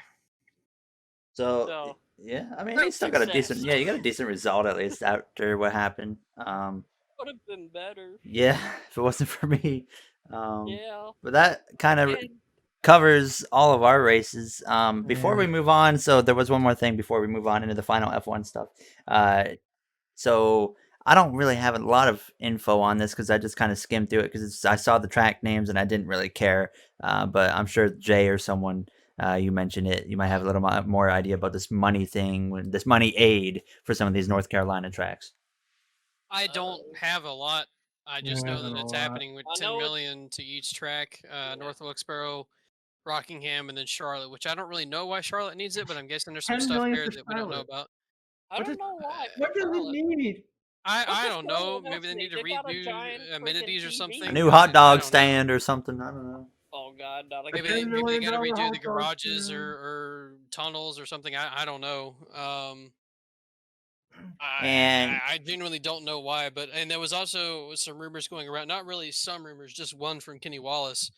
He's gotten some rumors right before saying that North Wilkesboro is going to get turned into a dirt track, which I don't know how I feel about that. I don't know how I feel about NASCAR potentially returning to that track in the first place. I think it would take a lot of work, and not just track work. It would take a lot of work in the surrounding areas, Right. getting actual parking lots built, and then, if I remember correctly, I'm pretty sure when I went there a few years ago, I had to drive through literal neighborhoods and backwoods, windy roads to get to the track. That's not going to work for handling race traffic. They would have to make different roads. It does. So the one thing it does do, I guess, is sit literally right off the interstate. The interstate is right behind the grandstands. So they could Yeah. create an exit, I guess, and it goes directly into parking lots. But that would take a lot of money and a lot more than 10 million, because that 10 million would have to be split up into track stuff and all that. So I don't know if the race even happens at that track again, a NASCAR sanctioned race, or at least not the Cup So Series. Wilkesboro's only getting 10 million. No, yeah, Wilkesboro's Okay, only yeah, getting no, 10 million that's along with Rockingham. All three Oh, tracks are okay. getting 10 million. Yeah, no, okay, that's gonna be hard to do anyway. Still. Yeah. I Maybe mean, it's that's true. only 10 million from the state funded. You don't know how much money juniors trade for them or would give to them, or whatever NASCAR is willing to put into the track, or other donors or whatever. But that's just from the state, and still probably needs a lot more than that. So I don't know if the race ever happens there again. But like something like 10 million at Rockingham on the other way. Yeah, Rockingham, that can work. They can make something work with that. They can refix a lot of things there. Well, yeah, the grandstands need to be redone. The track has to be repaved. Yep. But Please like don't my let thing. it be Texas. Please don't let it be Texas. No. The fact that there is 10 million being given to North Wilkesboro, though, tells me that they're at least going to try, and something is going to happen with that track. I just don't think it's going to be a cup race that happens there. Yeah. It might be Instead of just instead of just forcing these old tracks down our throats and trying to bring them back, let's just get new tracks. Well, the thing is I am for Rockingham, because Rockingham was legitimately a good track. It's a different type of track than what we currently have now. So I am for Rockingham. Yeah. However, North Wilkesboro, I am not for. I do not want to see a cup race there. I don't want them to try and spend all that money on it. If anything, make it for the trucks and that's it. Like Karma make it and the I new was there on LCR. iRacing once. I hated it. In the That's what I'm core and with Dale Jr., we did that race at Wilkesboro. North Wilkesboro to me is pure nostalgia, pure people just wanting to make something happen that shouldn't happen, in my opinion. However, Rockingham I can get behind because that track was nice, and I think we should see the Cup Series go there again. Yeah, hey Gary, you're gonna get a taste of Rockingham this weekend. Oh, is that okay? I was thinking we were going to Coda, but no, we're going to That's Rockingham. That's right. Wilkesboro? Yeah. Coda's next week. Okay. That's going to be interesting. But my only thing is, because I just feel like it would be something that would happen. Would be we somehow go back to these two tracks, right? That's 3 tracks in North Carolina. yeah, we don't need that. I'm sorry, I don't care. And we don't need with that. one of those tracks having 2 races, because we're not going to get rid of the 600 and we're not going to get rid of the Roval. Nah. I don't think it's a bad thing if the tracks produce good racing. Like, who the heck cares about where the track is? North Carolina is NASCAR country, so they'll bring out good crowds. So personally, I don't really care where the locations are. I don't know why anybody should. I mean, if NASCAR is looking to expand into the Northwest, then I guess that's where you look at that and go, okay, maybe not. That's what they want to expand out more north and stuff. Yeah, no, and then... but my point is like, us as fans shouldn't care. But if NASCAR is trying to expand out to the Pacific Northwest, then they should be the ones who care.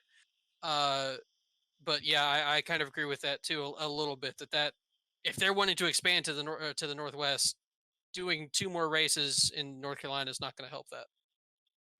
Yeah. Hang on, I'm looking for it. But like the thing is both of these tracks are less than 90 minutes from Charlotte. less than 90 minutes. So that's where I can see NASCAR would want to at least try, because they'll produce good crowds. No matter what, they will produce a good crowd. But good racing, on the other hand, is the question mark. And again, if they want to expand, putting more races in North Carolina, where they're headquartered, is not how you expand to other places. Yeah. I mean, and then like, let's say you also add these 2 tracks. What are you going to get rid of? One Pocono, one Michigan. Texas we already got one. Texas is the obvious one to get rid of, because, well, we already have one. Yeah, but they may just wind up getting rid of Texas in the first place if they feel the market is not great there. I know Atlanta, Kansas, Daytona. What's Atlanta? No, honestly, Atlanta crash right now. Honestly, well, Atlanta. I genuinely think that Atlanta's going to want to have those 2 dates if they're going to do the whole like renovation thing and the whole repaving and changing the track and stuff. So that's probably going to stay 2 dates. But yeah, we can get rid of at least one Pocono race, if not both. What other tracks are Pocono there? doesn't need any racing series on it. Get rid of it. Bodo's, it really doesn't. I don't think NASCAR wants to stay there that much either. Which is good. Unique track, horrible track. Yeah. Credit to the uniqueness. Or give it a Roval treatment. It's got road course. Just go away. I still am not for that. Just get it completely gone from Pocono. No, I don't even want to look at Pocono. Yeah. Give it a Rockingham and a Norfolk Sparrow. Swap them both. There you go. Easy clap. I mean, overall, it'll be interesting to see what they do. I mean, there's a lot of potential schedule changes on the way. So, I mean, obviously, we don't know what's going to happen. So, we can speculate all we want to. Yeah. There's 1,000 things we can go over and mull over and take 3 hours on. Yeah, it'll be interesting nonetheless. But I guess we'll move on to Formula One now. So before we move right into the end, we're gonna touch upon McLaren specifically. Basically, is what we have to talk about before the Monaco talk. So McLaren, first of all, they announced they're doing a throwback livery for the Monaco GP. I have no idea what the year the car is from. The paint scheme they're running, it's obviously from the 1900s, but it's like a orange and a weird shade of blue type paint scheme. Gold. It's hot.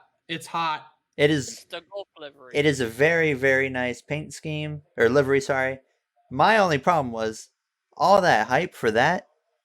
We were hyping up this huge announcement. It was like, this is going to be like huge for McLaren, like the future.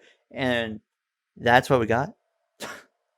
I mean, it was a bigger announcement than the Chainsmokers coming back. Hey, now let me tell you. But anyways, we didn't have to hype it up like that. But I mean, at the same time, that's how it always is. It's always like that.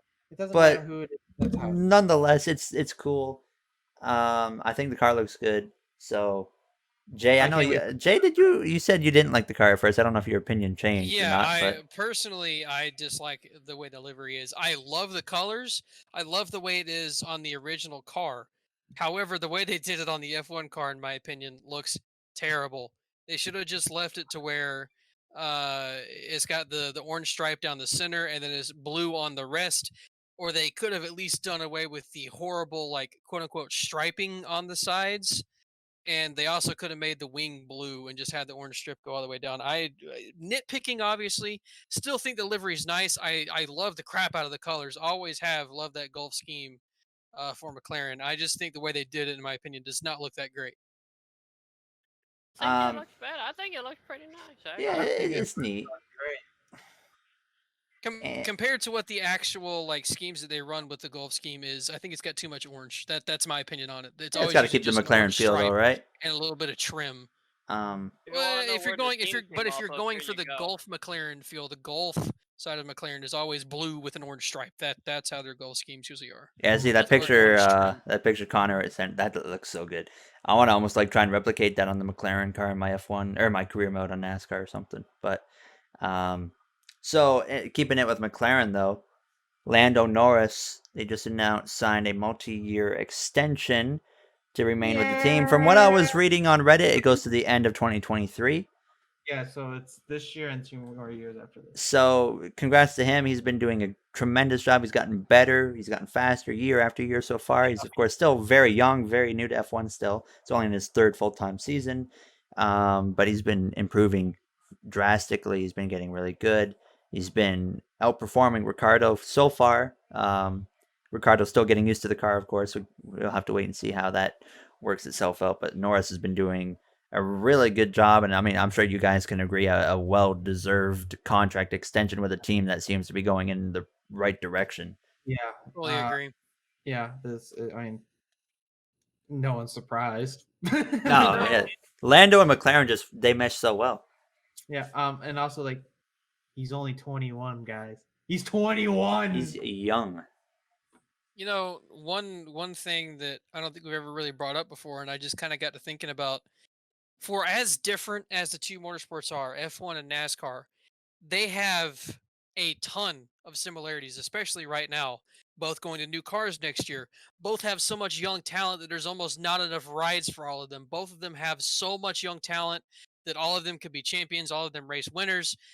The sport is going in an incredible direction. Currently, with the current cars both have, no fans are happy with it. Nobody's happy with how the current F1 car drives now. The current NASCAR car drives.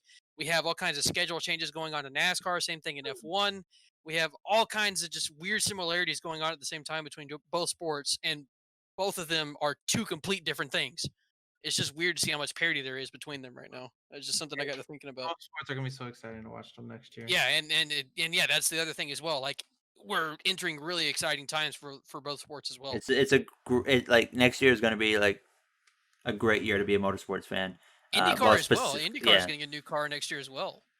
So I'm very excited because it's like, what, man? Like, if I'm gonna watch like an Indy oval race, it's torture. It sucks. Yeah, currently, yeah. They used to be my favorite, and now they're just terrible. Those mid 2010 Indy 500 were insane. What was it? 2016 at Auto Club was crazy. That was like the last one I enjoyed. Yeah, like their Texas races used to be amazing, and then Texas got ruined, and now everything's terrible. But you know, Texas used to be great. Auto Club, Pocono actually, no, never mind. Pocono used to kind of just always be terrible. I mean, Texas Motor Speedway should just be nuked from existence. Yeah, in general, yeah, it's pretty bad now. I think even Laguna Seca. IMSA has some new cars coming out next year as well, I believe, and that starts. And I think V8 supercars. V8 supercars too. Yeah, Good they Lord. also got a new car.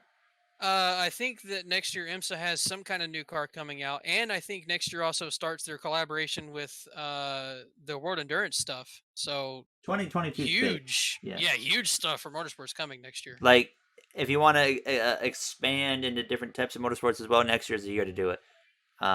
So that's something I'm going to look at too. Unfortunately, when we have all this stuff going on with motorsport, and what do we get announced? Honda's leaving F1. Yeah, like that's to me extremely disappointing to have Honda leave. Yeah, McLaren though they made a great move.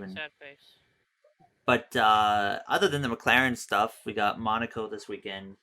So we already did talk about Monaco, but we didn't really give what we think is going to happen. So we'll talk about Monaco first. We'll talk about Coda after, and then we'll wrap it up. So Monaco this weekend, whoever gets pole in great shape, of course. I think Max Verstappen, Red Bull, of course, is like what you expect Red Bull to be the top team there, right? So I think Verstappen Red Bull to be the top team. However, that is the one track where Max has always had something go wrong. I was going to say struggled at, there's something seems to happen there, but I think this year he's kind of been different. He's been more mature. Just like he hasn't been making those mistakes though. This is going to be the one year where he's going to be perfectly fine at Monaco. Then on the last lap, Nikita Mazepin's going to show up. I think it's going to be Verstappen though. Like qualifies first, and then he's going to win. I think Perez P3. Yeah, this is in my opinion of the season so far. This is Perez's best shot at getting that podium finish. Hamilton second is my guess on that, but I think. I was just gonna say I think the race will be really boring first of all, and that's pretty much all I have. So. Yep. Well, honestly, the most hyped thing of the race is honestly what's gonna happen to Mazepin. Well, yeah, that I was is- about to say that, yeah. That's been the talk of the meme community. It has. Yeah. It's Formula Dank on Reddit. It's all you see right Oh now. my god, it's the scuba gear memes. Oh my Everything. god. Where If will it- he be crashing? This Honestly, if it weren't for the fact that there's a very good chance Verstappen wins this race this year, and we see something happen with Mazepin, I honestly may not wake up for it this year because I've done it the last 3 years for Monaco, and I've been disappointed every single time. I'm picking Lewis to win. Easy clap. Okay. I mean, no one's gonna be surprised. I if think it happens. I think this is the one year where we have Mazepin in the field. This is the one year where there could be a shakeup because of a safety car or something. Yeah. So Watch there be something really dumb happen, and it tires doesn't even don't involve matter. Mazepin. But Like tires being don't matter the here. leader? yeah, but it's Mazepin in the field. Anything can happen. Yeah, Yeah, he something could crazy. kill the leader. Yeah. You never Yeah, he know. could. Oh my It would be God. really How come ironic if there's all these memes the last 2 weeks about Mazepin, and then something really dumb happens in the race, and it doesn't even involve him, and he Like, has a clean race. Mick Schumacher. Yeah, it's Mick doing something dumb. Yeah, watch, yeah. And Watch him everybody get would big with some defend him stuff. to the death. Yep. But Yep. yeah, Monaco's gonna be boring. That's most likely be boring. Besides as soon as Mazepin DNFs, there's no hope in the race. Yeah, they'll be gone downhill after that. Um, But who do you guys have winning before we move on? Max. Okay. Max, yeah. Yeah. Connor said Lewis. Lewis. Yeah. So Max, Lewis. So yeah, I mean, there's not a whole lot of talking point there. We kind of know what to expect. Mazepin's the only hope we have. We expect him to do something stupid. But you never know. He could shock us and finish the race. He might have to run half the pace that he's supposed to, but he might finish. You So cannot have a wing. yeah, how many wings are you gonna go through Oh my and before the race starts? Man, the dude's gonna bend it on the formation lap or something. Oh my god. Please don't let that happen, because then our chances of having something entertaining happen in the race go down. Still be a great Okay. talking story. Oh, But okay. Circuit of the Americas then this weekend. Coda. There is a chance I of mean, rain. Yeah, a chance. Okay, it's Basically going to rain. guaranteed, But here's the man. question: is it going to thunderstorm and ruin any hope we had? Okay. So I'm looking at the forecast right now. Friday. Throughout the day, I'm just gonna give you the highs and the low chances of rain. 24% to 64% for Friday. Saturday is 51 to 82%. F. Sunday is during race time 50% and goes down throughout the day. And no signs of thunderstorm, so just rain. Okay. My guess is, well, this is NASCAR, so it's probably gonna be a beautiful sunny day by the time we get to Sunday. Yeah, just Because like that NASCAR happened road with course. Dover. NASCAR. No, this is just because NASCAR's going to a road course, and we can't have nice things. And wherever That makes wherever we are racing next week. Oh yeah, Charlotte. Then that's going to be a downpour. Absolute downpour. Downpour. Yeah. Rain tide, boys. It's go time. Race them on oval. But I hope it rains just because I want to see an absolute clown show. Yes, we need the content that we deserve. Could you imagine them in a rain race? Nobody all of would them- make turn all one. of them going Everyone into would hit turn- the wall. No, not turn 1, turn 12. That is Oh it's no! over. It's Oh, over. no! No chance. Death. Everybody Um, just misses that Even on corner. a dry track is going to be chaotic on those corners. So Yep. You're gonna um, see a whole lot of wheel hop. just think about it this way: getting these cars slowed down for turn 12 on a dry track. Okay. I 500 experienced it in pounds. iRacing today. It's, Getting these cars slowed down, they're at a wet track. Okay. Okay. You know what? They ain't I'm stopping. gonna get a Google image for you. I'll show you where you kind of have to break an iRacing. Early as crap. Before you hit the flag. It's So gonna alright, be so nonetheless this crazy. picture- So the second car from the right, basically that's where you're braking. Really? Okay. Yeah, I see where. Okay. Yeah. Okay. No, that makes sense for a stock car. Then you start seeing like the line start slanting. Yeah. That's Yeah. where I the see flag that. is. Yeah. It's not And surprising, That's when honestly. you hope and pray you stop in time. Yeah. Or So like a else wet, you but like on a won't wet die. track, I mean, you got to brake even earlier. On a wet track, you're not halfway even down the straightaway. Yeah. Right by the time. So, yeah, and man, it's wild because It's gonna be interesting. everything's like first and second gear besides the straightaway. Right? Yeah, Oh, yeah. yeah. No, you're not really going up from those gears very often. So, Right, if it's in Um, the rain, you're probably gonna have to be in second gear. oh, it'd be Uh, first, second, maybe third on the straight. Second. If it's Uh, raining. so I mean, just basing off iRacing, the front stretch you only go to third. Basically second gear through the entire section of the S's. Yeah. The first part. You hop into 3 before the hairpin, before the straightaway, and then you get all the way to fourth. That left is all first. The carousel thing is second, all the way until turn 20 is first gear, and yeah, so you're basically in first and second gear pretty much the Yeah. entire track. If it's in the So rain, it's probably second, third, and Yeah. there's no first gear. Yeah, I don't think you're gonna see first gear in the If you're in wet. first gear in the rain, Godspeed. So, who do we have winning? I think that I think Oh, man. even if it is a crazy race, I think the 9 is still gonna pull it off this time. If not, I'd be very surprised, but I'd say I wouldn't be surprised actually, because like I said, it could be a crazy race. So. I think Truex wins.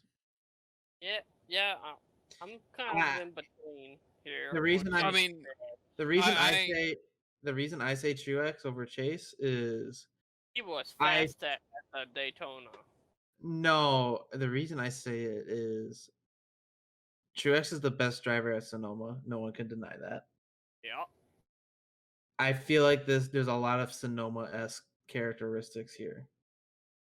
It's got A the lot of S's. Yeah, it's but a lot that- more technical like Sonoma, and I think that's going to play in the Truex. Yeah, I guess it's a good point. Is more on the where you can kind of throw it out and get rough road courses. Elliott's stronger, but I mean at the same time we only have one legitimately technical road course, and that's where Truex shines more. So, Yeah. Yeah. and Coda is definitely one of those technical ones. Unless Chase brings out the Daytona setup that he ran earlier. But that doesn't apply here at all. I know. Yeah, Like, I think. Daytona He Road was is fast. bro. Yeah, that's the Yeah, thing. so It's a Daytona. completely. Dakota's not fast besides the 2 straightaways. Like you are very like I'm the saying, S's you're like except for the straightaway 75. speed. He's got the cornering, bro. Truex is gonna be I don't know. It's gonna be an even game here. I don't know who to pick. well. If it rains, just throw anything out the fucking window at this. Oh yeah, just throw Who your notes knows? out the window. All right, so who I you mean, guys gonna go I with? think Oh. I'm gonna go with either Truex or Elliott, and I Okay. think that's really the only realistic picks to choose. Because I mean, we're going into a road course, especially one we've never been to before. Ooh, But I would forgot not don't surprise count me to that see shit. somebody else win. And if it rains, like Karma said, throw everything out the window, and it's just gonna be a free for all. I forgot Matt. don't count out Denny because he's been. Yeah, you never getting know. decent. I mean, he has a road course win before Watkins Glen, but Matt, Connor, who do you Brad guys got? somehow wins it. I said Truex. You said Truex. All right, Connor, what about you? Yeah. All right, I'm going with my gut here. I'm going with Chase. Okay. I also just have a feeling I don't know. something with Chase this year. I just have a feeling it's not Like gonna something happen is right now. something has felt weird about him ever since he got the championship. Like he's been getting there. He's just been slowly but surely. Like something is off. Oh, Yeah. there are a few things with Coda I do want to talk about actually. Yeah, you might not have heard. First off, the start finish line is where they grid up for F1, like the one that's further down. Mhm. That's going to be the official start finish for the race this weekend. Not like right out of the last turn like it is for F1.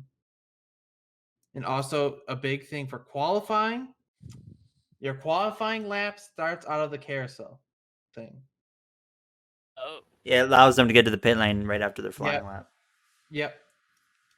So they don't have to go around the 3.5 mile road course. Instead, they just take one turn and they go in the pits. So it's group qualifying, by the way, if you didn't know. oh God, not Yeah. this again. Well, it makes it's fine for a road course though. Yeah, So- especially like a single car at Coda. That's gonna take like there 2 for hours. hours. Yeah, but what I read, it's a 25-minute session, and then there's like a 12-minute group qualifying session. Oh And no. qualifying's on Sunday morning. Yeah. Huh? Yeah, qualifying Not like and a day early as usual. yeah, they might qualify in the rain too. Oh dear God, they're all gonna die. Oh man. Oh God. It's gonna be a weekend, boys. Yeah, it's gonna be a I- week. This is gonna be very interesting. I think that wraps it all up.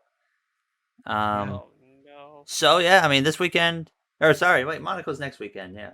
No, it is this weekend. No, this is this weekend, right? Gary. This I know we're still in the podcast, but I'll get iRacing set up if you want to do it like right now. Oh, I'm actually gonna pass. Okay. It's getting too late. I was like, I felt like it earlier, but now I'm like, I'll wait till tomorrow or something. So, Next time. but Alright. so yeah, Monaco, Coda, should be a fun weekend. Obviously, I'm excited for that. But well, I'm not very excited for Monaco, but we'll see what happens there. But we're not even gonna bother with the podcast questions. So we'll see if we can get some questions eventually, legitimate questions for all of us. But Like, and Well, they there don't- was they don't- actually. we don't, and they don't need to be racing questions either. yes, anything you want, that Honestly, all of I us can prefer- answer. There is one question that was put in this week that I think we could answer, but we've also kind of talked about it before. We've had a lot of topics on it. Okay. So the question was: do you think the charter system next year will Oh, be better or worse? yeah, than what we've we have already- now? And yeah. we've touched that a couple times. Yeah, we've so, gone on about that quite a bit. Yeah. So Yeah. listen to one of the past episodes. But I think we have mentioned it quite a few I times. think 2 episodes ago. Yeah. Maybe. We've touched on it in a couple Yeah, episodes so- this year already. I know it's one that Well- started to come out. We'll see if we get something next week then. I'd honestly prefer if the questions weren't racing Oh, related. just Yeah. talk about Give us doesn't have to that. be racing No, related. just that one. So give us something just out of the blue, anything. So that's our challenge to you guys for next week or weeks beyond. If you guys enjoyed, of question. course, yes. If you Okay, guys with enjoyed, questions, man, you know what to do. in the YouTube description. YouTube, yeah, I'll try to do We will something there. use that. So, of course, you can watch us on YouTube. You can listen on Spotify, whatever platform it's on, Anchor, whatever. So if you guys enjoyed, you know what to do. For myself, Connor, Matt, Jay, we'd like to say thank you for taking the time out of your day or night to listen. Episode 17 comes to a close, and we'll see you guys next week after what might be a chaotic weekend of racing at Coda and potentially even Monaco if Mazepin causes some controversy. So we'll see you guys next week for week number 18. Have a good night, everybody.